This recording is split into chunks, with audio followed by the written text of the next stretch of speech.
the other half is like after my first fight on King of the Streets, like I hear a lot of people say they want to fight on King of the Streets and like they don't care whether they win or lose. And like to me, it's fucking stupid to say that shit because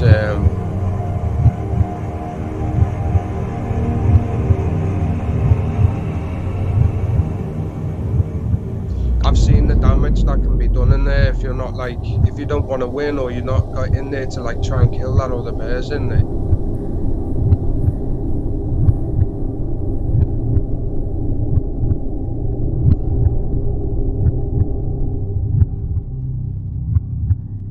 It's like detrimental to your life. You know, it is life or death in there. So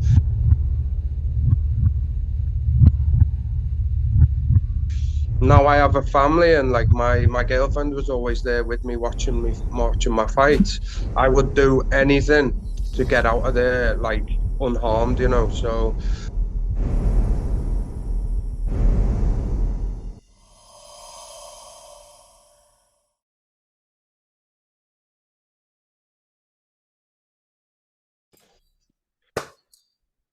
Hey guys, what's going on? Joseph from the Heretic Chronicles.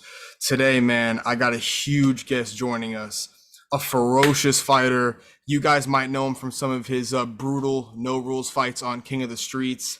The one and only, the infamous English Wilf. Thank you, man. Thanks for having me. Yeah, Appreciate man. the time. Yeah, man. I appreciate you. Before we get any further, man, introduce yourself. Like, tell us your name. Yeah, so my name's Liam, also known as English Wilf, and I'm known for mainly for my fights on King of the Streets, and also doing now like bare knuckle boxing side of it professionally. Yeah. Yeah, man. So, tell me your origin story, brother. Like, take me back to the beginning. Like, how was your childhood? My childhood was good, man. I had, like both of my parents were amazing parents, and yeah, I had a good childhood. No hard upbringing, like most of the guys that you meet on King of the Streets, or they come from that type of background. I didn't, to be honest. My life like went sort of like wrongly when I come out of the army. My dad passed Mm. away, and then I ended up moving away from England and getting away from the drugs and stuff like that, and ended up in Sweden, and then that's how I found King of the Streets. All right, man. So growing up in England, right? So you're from England, born and raised there? Yeah, All right. So yeah, born and raised there. growing up in England, like what are some common things that in your teenage years that you got yourself involved in? Like normal kid stuff, like out drinking in the parks, like fighting and stuff like that, the usual. When I was like, as soon as I left school, I joined the army for 5 years. So that was from when I was 16. So I spent most of my time like from my late teens into when I was like 21 to in the army. So Yeah, man. That's really cool, bro. Like a lot of these guys I've been talking to,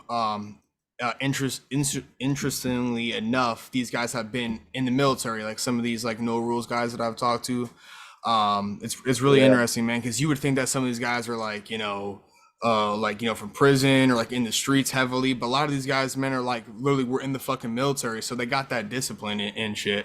But tell yeah, me, yeah, man, yeah, yeah. like, how was your time in the military, and like, what was your experience? And what are some things you learned from being in the military?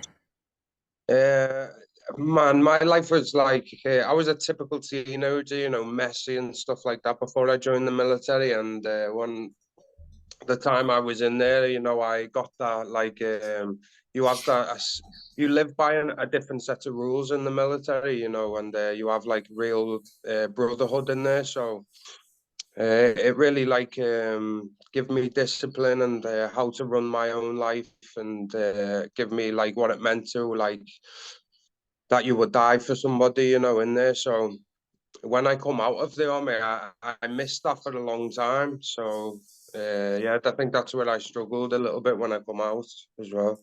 All right, so when did you start training, and when did you realize, like, okay, I want to do this bare knuckle shit?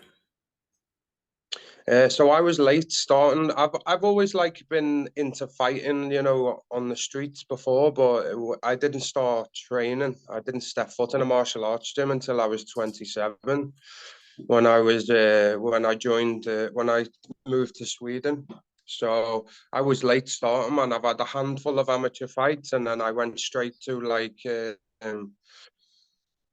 full contact K1 fight. That was my first. I went to my first ever bare knuckle boxing match. Was the second professional fight I had. So then I found King of the Streets after that. I fought a Lethway fight, and then found King of the Streets, and then I just loved the bare knuckle, man. As soon as I took them gloves off and started training, without it, that was it. I have never put them back on again. On. Interesting. Yeah, there's definitely a difference between fighting, with gloves and without gloves. I'm sure you know that.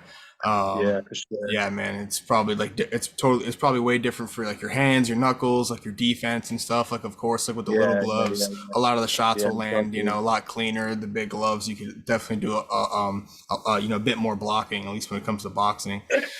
Yeah. All right, I want to ask you, man, how did you wind up with the nickname the English Wilf? Yeah, so it was a nickname I got in the army.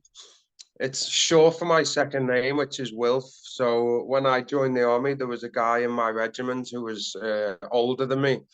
He was a Wilson as well, and he was called the King Wilf. So when I joined, I was nicknamed Little Wilf. I was nicknamed.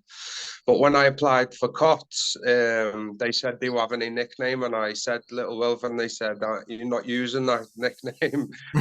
So they changed it to English Wilf, and then since it stuck with me from then.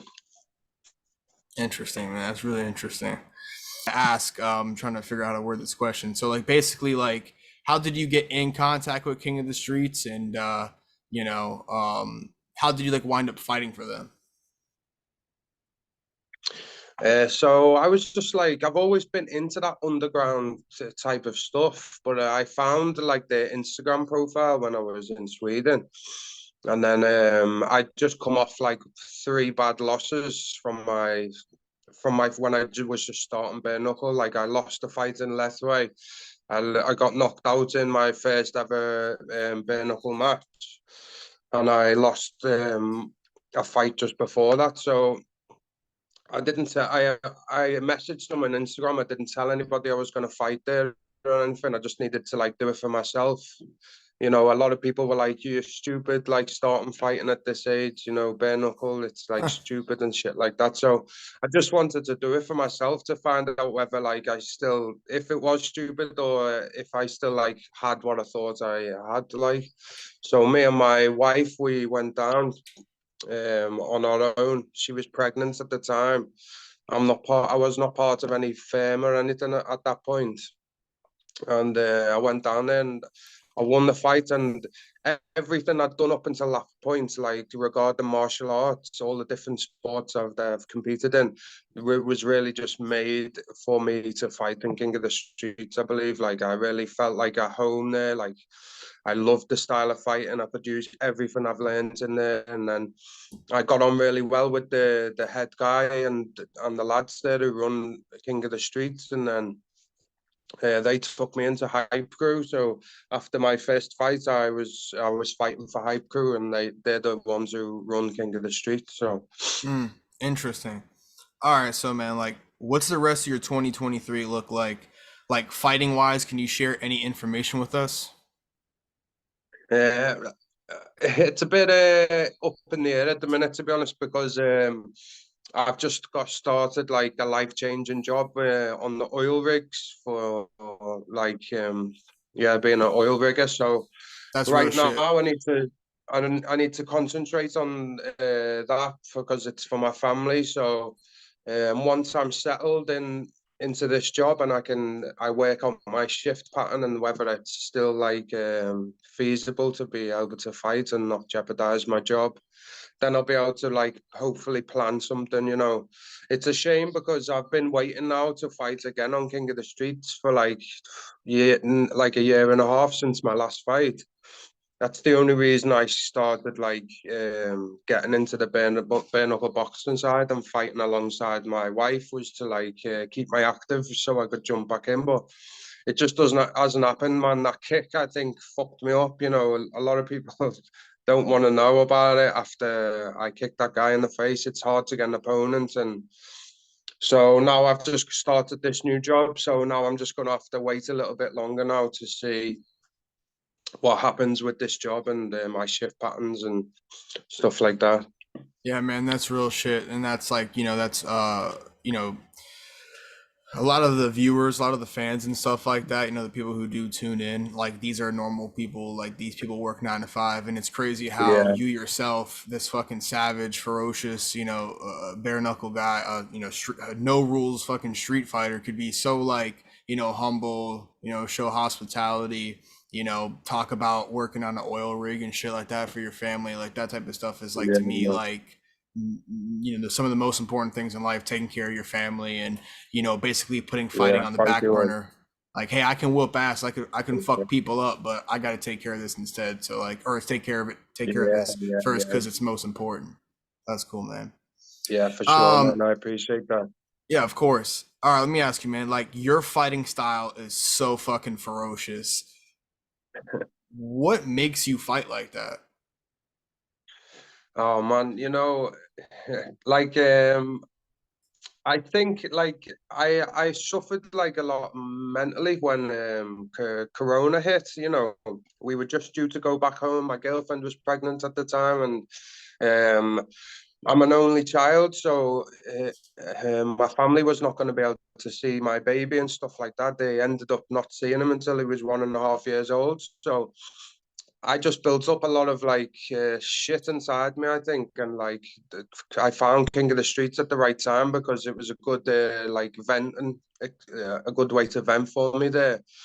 I think that was definitely a big part of it, how I can like fight like that. But I think the other half is like after my first fight on King of the Streets, like I hear a lot of people say they want to fight on King of the Streets and like they don't care whether they win or lose. And like to me, it's fucking stupid to say that shit because I've seen the damage that can be done in there if you're not like if you don't want to win or you're not got in there to like try and kill that other person. It's like detrimental to your life. You know, it is life or death in there. So now I have a family and like my girlfriend was always there with me watching my fights.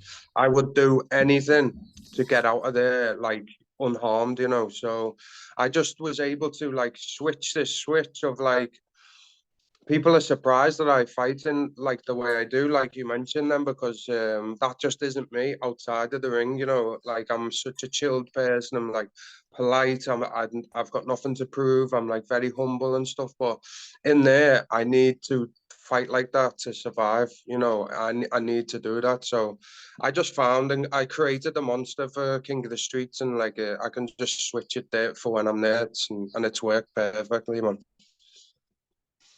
Yeah, man, you're definitely a dog. You're a fucking savage. Tell everybody, man, like your social media handles, like tell everybody like where they can find you on social media. Yeah, so Instagram I'm mainly on, like that's my biggest platform. So Liam Liam W Hype, I'm on Instagram there. So yeah, if you like to follow my fights and like see some videos on there. Now my wife also fights bare knuckle, so we always put our videos up on the bare knuckle couple also have an Instagram. So if you want to follow, man, give us a follow. It was a pleasure talking to you, man. I appreciate you coming on, and we'll certainly talk soon when you get your next fight Thank you, bro. announcement or something like that. All right, brother, I appreciate you. Okay, appreciate it, man.